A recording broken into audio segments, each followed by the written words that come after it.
안녕하세요. 정재환의 한글 상식입니다. 우리가 반드시 알아야 할 한글 상식, 우리말 상식을 살펴보고 있습니다. 지난 시간에는 이제 이 단음절어가 이어질 때 어떻게 띄어쓸 것이냐, 좀 더 큰 것. 원래 이제 단어는 띄어쓰는 건데 이런 경우에 좀 더 큰 것을 이렇게 붙일 수 있다.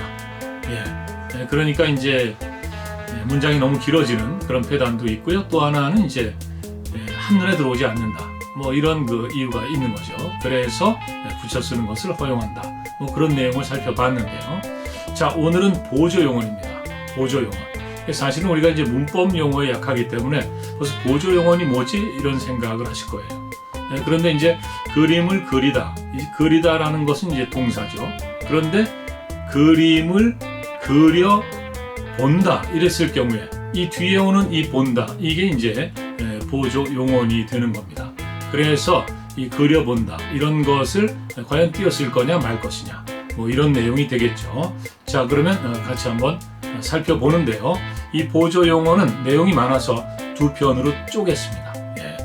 이 영상에서는 이제 1편을 먼저 살펴보는 걸로 하겠습니다.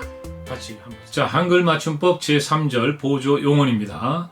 47항 보조 용어는 띄어쓰을 원칙으로 하되 경우에 따라 붙여쓰도 허용한다. 이 경우에 따라 붙여쓴다 이런 게 이제 까다로운 거예요. 자, 원칙은 왼쪽입니다. 불이 꺼져 간다. 이 간다라는 보조 용어는 띄어쓰는 게 원칙인데 이렇게 이제 불이 꺼져 간다. 붙여 쓸 수 있다는 거죠. 내 힘으로 막아 띄고 낸다인데 내 힘으로 막아낸다. 어머니를 도와 띄고 드린다인데 어머니를 도와드린다. 그릇을 깨뜨려 띄고 버렸다인데 그릇을 깨뜨려 버렸다. 비가 올 띄고 듯하다인데 비가 올 듯하다. 그 일은 할 띄고 만하다인데 그 일은 할 만하다. 일이 될 띄고 법하다인데 일이 될 법하다. 비가 올 띄고 성쉽다인데 비가 올 성쉽다. 잘 아는 띄고 척한다인데 잘 아는 척한다. 이렇게 이제 붙여 쓸 수 있다는 겁니다. 자, 그런데요. 이 도와드리다는 표준 국어 대사전에 따르면 도와드리다로 붙여서 써야 한다. 이는 도와주다를 한 단어로 처리한 것에 맞추어 동일하게 처리하고자 합니다. 그러니까 여기 이제 도와 띄고 드린다가 있는데 원칙은 이렇지만 실제 우리가 이제 현재 쓰는 말에서 이 도와드린다는 항상 도와드린다 이렇게 붙여 써야 한다. 뭐 이런 설명입니다. 앞서 이제 설명이 나왔습니다만 도와주다도 마찬가지인 거죠. 자, 그런데 이제 여기 또 다만이 있습니다. 다만 앞말에 조사가 붙거나 앞말이 합성 용언인 경우 그리고 중간에 조사가 들어갈 적에는 그 뒤에 오는 보조 용어는 띄어 쓴다. 잘도 놀아만 나는구나. 이게 이제 조사가 들어간 거죠. 그래서 뒤에 오는 보조 용어를 이렇게 띄어 쓴다.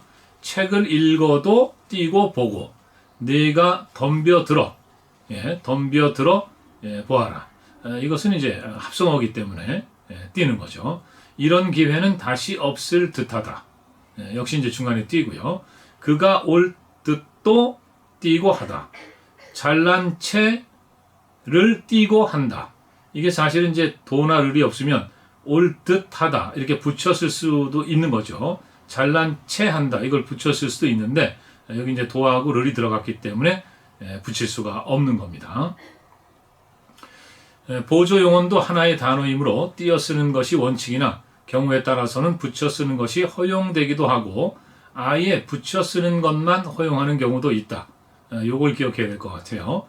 이 조항에서는 붙여 쓰는 것이 허용되는 경우를 실례를 들어 보여주고 있다. 붙여 쓰는 것이 허용되는 경우는 다음에 두 가지다.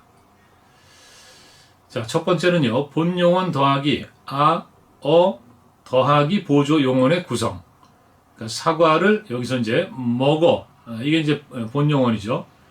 그런데 여기에 이제 어가 붙고 뒤에 보았다라는 보조 용언이 올 때 먹어보았다. 이렇게 이제 붙여 쓴다는 겁니다.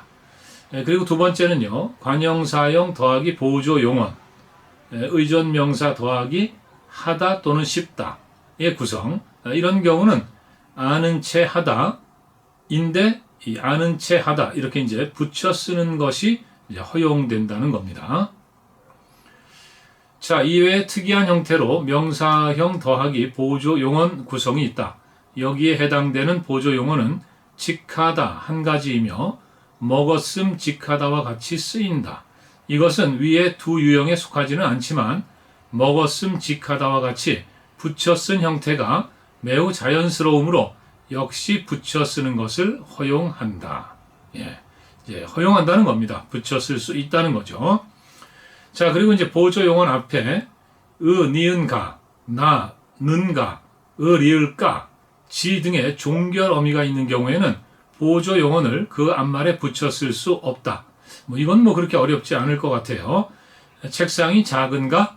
이렇게 하면 이제 이것만으로도 문장이 끝날 수 있는 거죠. 그래서 이런 그 종결 어미가 올 때 뒤에 오는 보조 용언을 붙일 수 없다는 겁니다. 책상이 작은가? 뛰고 싶다. 그가 밥을 먹나? 뛰고 보다. 집에 갈까? 뛰고 보다. 아무래도 힘들겠지? 뛰고 싶었다. 아무래도 힘들겠지. 이것만으로도 이제 문장이 충분히 구성이 되는 거죠. 그런데 이제 뒤에 보조 용언이 올 때 붙여 쓸 수 없다. 이런 내용입니다. 자, 오늘은 이제 여기까지 살펴봤습니다. 보조 용언의 띄어쓰기.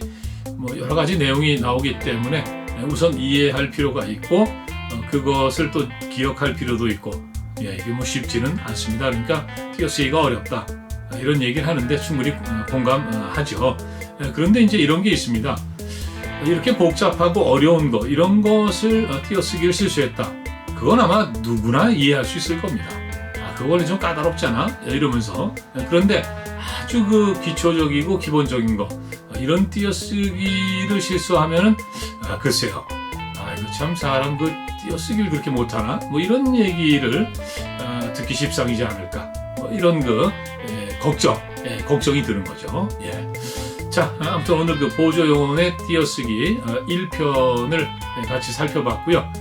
다음 영상에서 나머지 내용을 확인하겠습니다. 정재환의 한글 상식 시청해 주셔서 고맙습니다.